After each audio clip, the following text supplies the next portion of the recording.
ओम नमः शिवाय। श्री शिवाय नमस्तुभ्यम। श्री आदिशक्ति पार्वती माताए नमः। श्री विघ्नेश्वराय नमः। श्री लक्ष्मी नारायणे नमः। श्री सरस्वती ब्रह्माय नमः। श्री सियारामे नमः। श्री रामदास हनुमाने नमः। श्री राधे श्यामे नमः। हे शिवजी, तमारी कृपाथी हूँ आ शिव पुराण वाँची रही छूँ अने मारी मम्मी बेन अने तमाम श्रोता शिव पुराण सांभળી રહ્યા છે। અમે બધા આ शिव પુરાણનું જ્ઞાન પ્રાપ્ત કરી શકીએ એટલી શક્તિ પ્રદાન કરજો અને शिव પુરાણનું તેજ સહી શકીએ એટલી ક્ષમતા પ્રદાન કરજો। હે વિઘ્નેશ્વર ગણપતિ બાપા, તમે शिव પુરાણના વંચનમાં આવતા તમામ વિઘ્ન હરજો। हे कृष्ण मनोहारिणी राधा जी, हे श्याम सुंदर, हे सिया राम जी, हे रामदास हनुमान जी, तमे शिव पुराण सांभळवा जरूर पधारजो अने मारा हृदयमां स्थान ग्रहण करजो। ओम नमः शिवाय। श्री शिवाय नमस्तुभ्यम। द्वितीय संहिता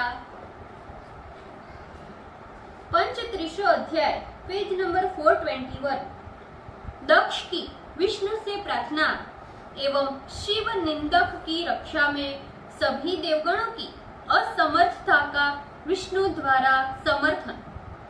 दक्ष बोले, हे देवदेव, हे हरे, हे विष्णु, हे दिग्बंधु, हे कृपा सागर, आप मेरी तथा ये यज्ञ की रक्षा कीजिए। आप ही यज्ञ के रक्षक, यज्ञ कर्म तथा यज्ञ के स्वरूप है। अतः अब आप ऐसी कृपा करें जिससे मेरे यज्ञ में विघ्न न हो। ब्रह्मा जी बोले, भय से व्याकुल हुए दक्ष ने आदर पूर्वक अनेक प्रकार की प्रार्थना की और विष्णु के चरणों में गिर गया। विष्णु ने विकल होते हुए उस कुमति दक्ष की बातों को सुनकर उसे उठाया एवं शिव का स्मरण करते हुए अपने स्वामी महेश्वर परमेश्वर भगवान शिव का स्मरण कर शिव तत्ववेत्ता भगवान विष्णु दक्ष को समझाते हुए इस प्रकार कहने लगे, हे दक्ष, मैं तुम्हें सर्वथा हितकारी, सुखदायक तथा महामंत्र के समान जो वचन कहता हूँ उस यथार्थ वचन को सुनो। हे दक्ष, तुमने सर्वेश्वर परमात्मा शंकर को तत्व से न जानकर उनकी अवहेलना की है। उन सर्वेश्वर ईश्वर की अवज्ञा करने से समस्त कार्य केवल विफल ही नहीं बल्कि पद पद पर विपत्तियां भी घिरती है। जहाँ पर अपूज्य पूजे जाते हैं तथा पूजा की योग्य जनों का अपमान होता है, वहाँ दारिद्र्य, मरण तथा भय ये तीनों ही उपस्थित हो जाते हैं। इसीलिए सभी प्रकार के प्रयत्नों से शिव जी की पूजा करनी चाहिए। ये इतना बड़ा महान भय शिव जी के तिरस्कार से ही उपस्थित हुआ है। हम ये सत्य कहते हैं कि तुम्हारी इस दुर्नीति का ही परिणाम है कि हम लोग समर्थ होकर भी असमर्थ जैसे हो गए हैं। ब्रह्मा जी बोले, विष्णु भगवान की बात सुनकर दक्ष चिंतित हो उठा। उसके मुख की कांति फीकी पड़ गई और वह चुपचाप पृथ्वी पर बैठ गया। इसी बीच शिव जी का भेजा हुआ गणेश्वर वीरभद्र अपनी सेना लेकर उस यज्ञ में आ पहुंचा। कुछ गण उसके पीछे, कुछ गण आकाश मार्ग से तथा कुछ दिशाओं एवं विदिशाओं से आकर यज्ञ भूमि को घेर कर उपस्थित हो गए। शिव जी की आज्ञा से आए हुए वे असंख्य गण रुद्र के समान पराक्रमी शूरवीर थे। उन्होंने निर्भय होकर सिंहनाद करना प्रारंभ किया। उन गणों के महान शब्दों से सारा त्रैलोक्य शब्दायमान हो उठा। आकाश धूलि से ढक गया तथा दिशाओं में अंधकार छा गया।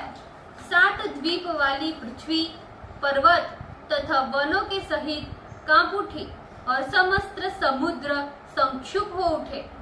लड़ाई के लिए उद्वत हुई इतनी बड़ी सेना देखते ही दक्ष के मुख से खून की धारा बहने लगी और वह स्त्री सहित विष्णु के चरणों में दंड के समान गिरकर कहने लगा, हे विष्णु, मैंने तो आपके ही बल पर इस महान यज्ञ का आयोजन किया था, क्योंकि हे महाप्रभु, समस्त उत्तम कर्मों की सिद्धि के लिए आपको ही प्रमाण साक्ष्य माना जाता है। हे विष्णु, आप ही कर्मों के साक्षी तथा धर्म, वेद गर्भ ब्रह्मा तथा यज्ञ के प्रतिपालक हो। हे प्रभु, इसलिए मेरे यज्ञ की रक्षा आप ही कीजिए। इस कार्य में और कोई समर्थ नहीं है, क्योंकि आप सबके स्वामी हैं। ब्रह्मा जी बोले। इस प्रकार दक्ष के दीनता भरे वचनों को सुन भगवान विष्णु शिव तत्व से परान्मुख उस दक्ष को समझाते हुए कहने लगे, हे दक्ष, मैं तुम्हारे इस यज्ञ की अवश्य रक्षा तो अवश्य करूंगा, क्योंकि धर्म पालन करने की मेरी सत्य प्रतिज्ञा है। तुमने जो कहा है वो सत्य है, भला उसमें उलटफेर किस प्रकार से संभव है। किंतु मैं जो कहता हूँ उसे सुनो, अपनी बुद्धि की कुटिलता छोड़ दो। हे दक्ष, देवताओं के क्षेत्र नैमिषारण्य में जो अद्भुत चरित्र हुआ, क्या तुम्हें वो स्मरण नहीं है? क्या तुम दुर्बुद्धि से उस चरित्र को भूल गए हो?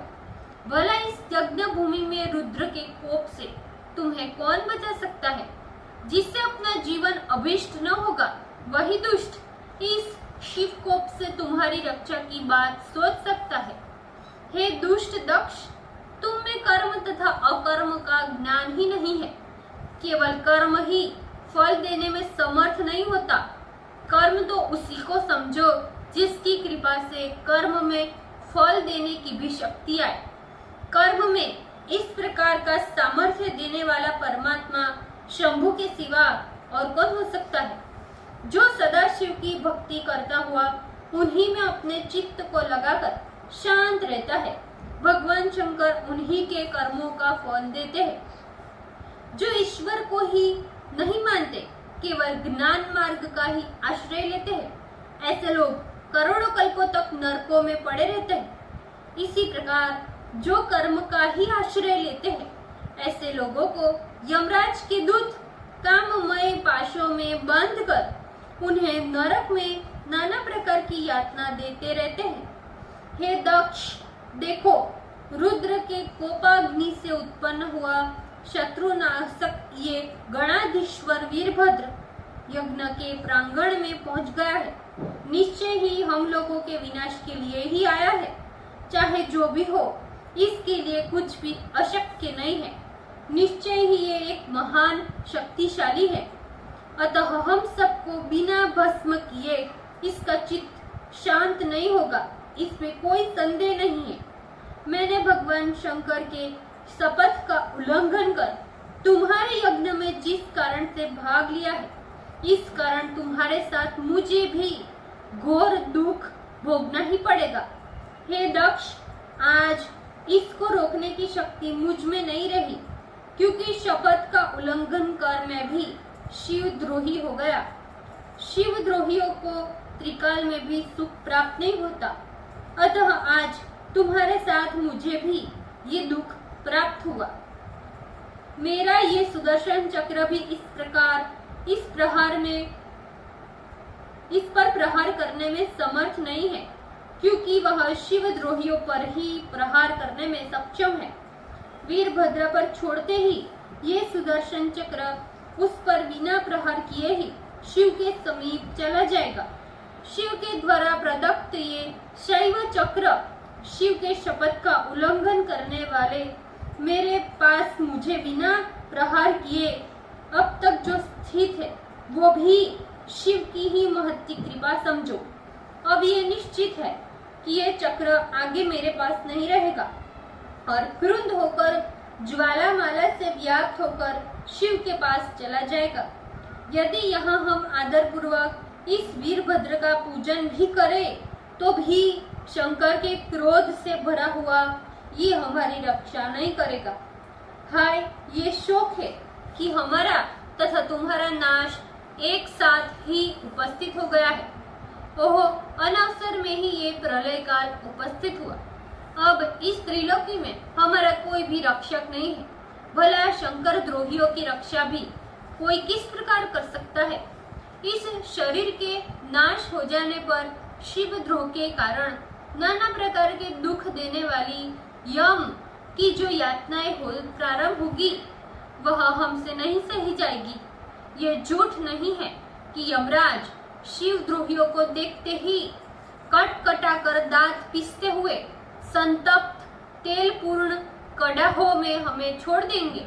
शपथ के अनंतर मैं तो जाने के लिए तैयार भी था, किंतु दुष्ट के संसर्ग रूप पाप से मैं शीघ्र नहीं गया। यदि मैं इस समय यहाँ से भाग निकलूं, तो भी ये शिव भक्त वीरभद्र अपने आकर्षणों से हमें खींच लेगा। स्वर्ग, पाताल, पृथ्वी में कहीं भी वीरभद्र के शस्त्रों की गति रुकने वाली नहीं है। त्रिशूली इन महारुद्र के जितने भी गण यहाँ आए हुए हैं, निश्चय ही उन लोगों को भी उतनी ही शक्ति है जितनी वीरभद्र में है। पूर्व काल में काल भैरव ने अपने नख के अग्रभाग से काशी में ब्रह्मा के पंचमुख को नष्ट कर दिया था। इतना कहकर भगवान विष्णु अत्यंत भयभीत हो चुप बैठ गए। तभी वीरभद्र यज्ञ मंडप में आ पहुंचे। इस प्रकार भगवान विष्णु के कहते ही देवताओं ने वीरभद्र के साथ आए हुए गणों के सैन्य सागर को देखा। ओम नमः शिवाय, श्री शिवाय नमस्तुभ्यम। भूलचूक माफ करजो शिवजी, कृपा राखजो। આજના શિવપુરાણના વંચનનું પુણ્ય મને પ્રદાન કરજો શિવજી। ઓમ નમઃ શિવાય, શ્રી શિવાય નમસ્તુભ્યમ।